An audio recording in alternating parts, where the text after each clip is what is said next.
A Leatherman multi-tool with MAGNACUT blade steel. That would be pretty cool. I got sent an email from one of my followers, thank you by the way, about a post on Reddit showing what they're calling the Leatherman Arc. A very interesting take on the Leatherman Free P4, supposedly a new up-and-coming tool from Leatherman. The real question is this real or is this fake?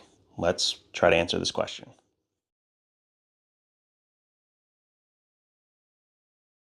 So I guess the big question is this for real? But before we get to that, let's talk about the tool set that they're actually showing in this image. It's going to have a MAGNACUT blade that's DLC coated with a thumb stud. It has a Leatherman bit driver, a precision driver, along with what looks like a reamer and a flathead with a bottle opener combo, a diamond file, what looks like, a saw, as well as an outboard scissor. Now, there's a couple other things here, but those are the big highlighted features that I'm seeing. This is a decent tool set, and if they ever did make it, you better believe that I would buy one, 100%. But the question really is this real? And I don't think it is. And well, I'll give you a few reasons why. The first one has to do with the MAGNACUT blade. Before you even can make a multi-tool in any number, you would have to acquire enough steel to actually make that. And considering that MAGNACUT is the hottest steel to make any knife in, and it's being shipped around the world, I mean, it just immediately sells out. So the likelihood of that is very low. When you combine the fact that it's DLC coated, which we don't really see from Leatherman ever, and it's on a steel that is basically corrosion proof. I mean, not exactly, but it's about as close as you can get if you're not going all the way up to something like Van-X Super Clean or LC200N. So DLC coatings make no sense to spend extra money, and they are expensive. And then the second part of this is the thumb stud. We don't see thumb studs on Leathermans for a couple of good reasons. One of them being that it's more expensive. It's more steps in the process. And that's not what Leatherman is about, or it hasn't been in the past. So I would be very skeptical if it had a thumb stud and a DLC coating.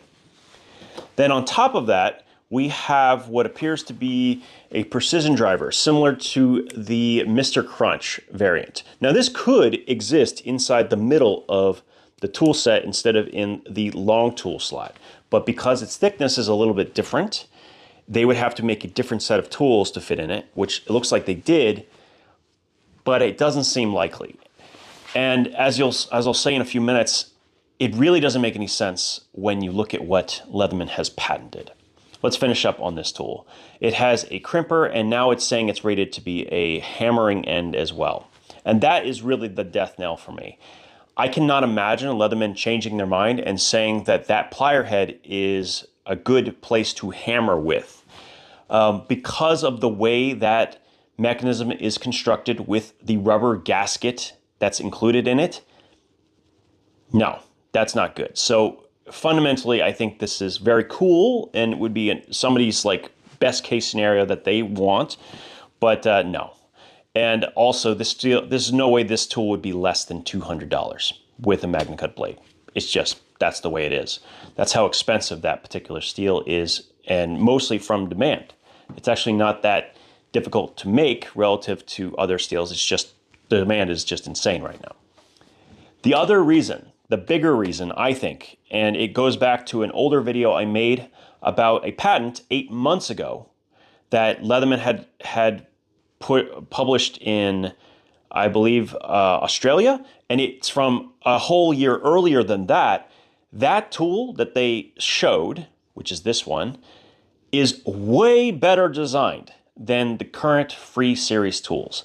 They have pretty much alleviated almost all of the issues that I had with the free series tools, including something that I didn't expect, which is they found a way to implement longer tools. And the way they did that is putting the plier head pivot underneath the outer tools, meaning that you could get a much longer tool in a much shorter package.